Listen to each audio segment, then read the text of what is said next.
ये कहानी है दो दोस्तों की जो कि एक छोटे से गांव में रहते थे। एक बार वो दोनों किसी काम से शहर गए और वापस अपने गांव लौट रहे थे। उनके गांव तक पहुंचने के लिए उनको एक घने जंगल से होकर के गुजरना था और जब वो उस जंगल से गुजर रहे थे तो एक दोस्त को प्यास लगी और वो पानी ढूंढने के लिए रास्ता भटक गए। थोड़ी ही देर बाद शाम हो गई और रात होने ही वाली थी। तो उन दोनों की नजर एक गुफा पे पड़ी जो कि पेड़ों से घिरी हुई थी चारों तरफ से। तो उन्होंने सोचा कि यही जगह ठीक है रात बिताने के लिए।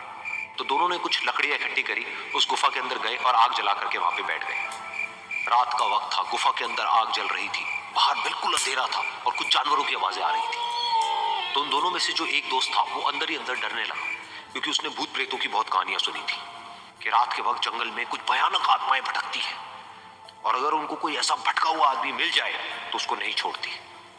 तो जब उसने भूत प्रेतों की बात अपने दोस्त से करी तो उसके दोस्त ने हंसते हुए उससे पूछा कि क्या कभी तूने किसी भूत को देखा है? तो उसने कहा नहीं, मैंने तो नहीं देखा, लेकिन मेरे कुछ जान पहचान के लोग हैं जिन्होंने देखा है।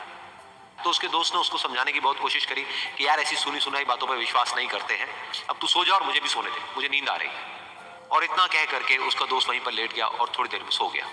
लेकिन वो जो अंदर से डरा हुआ था वो लेट तो गया, लेकिन उसको नींद नहीं आ रही थी। उसको लग रहा था कि शायद यहाँ पर कहीं कोई है जो छुप करके कहीं से उसको देख रहा है। उस आग की वजह से कुछ परछाइयां बन रही थी वहां पर पत्थरों पर, तो उन परछाइयों को देख करके भी वो डर रहा था।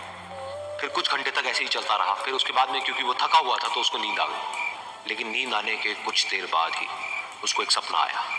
सपने में उसको एक बहुत ही भयानक परछाई उसकी तरफ बढ़ती हुई नजर आई। अब जैसे जैसे वो अंदर से डरता चला जा रहा था, वो परछाई उसके और पास आती चली जा रही थी और बड़ी होती चली जा रही थी। और उस परछाई में एक हाथ उसको नजर आया जिसके बड़े बड़े नाखून थे और वो हाथ उसकी तरफ बढ़ता चला गया और उसके गले तक पहुंचने ही वाला था कि तभी वो डर करके एकदम से उठा।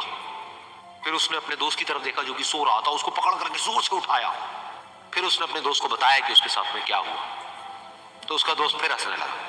फिर उसके दोस्त ने उसको कहा, अब अगर दोबारा से तुझे वो परछाई दिखे तो तू वही कहियो जो मैं तुझे कह रहा हूं कहने के लिए। फिर देखते हैं वो परछाई तेरा क्या करती है। तुझे अपने अंदर ही अंदर बोलना है, मैं तुझसे नहीं डरता, सामने आ। तो उसके दोस्त ने वैसा ही किया।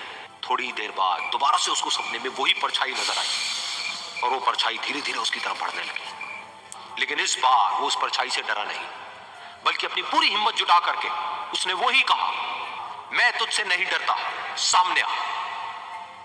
मैं तुझसे नहीं डरता, सामने आ। मैं तुझसे नहीं डरता, सामने आ। जैसे जैसे वो ये बोलने लगा वो परछाई छोटी होने लगी और उससे दूर होने लगी। वो बोलता रहा, वो परछाई छोटी होती रही और धीरे धीरे वो परछाई दिखनी बंद हो गई। बिल्कुल ऐसा ही हमारी जिंदगी में भी होता है। हमारे अंदर जितने भी डर है, उससे हम जितना डरते हैं हम उतना ही छोटे होते चले जाते हैं और वो डर उतने ही बड़े होते चले जाते हैं।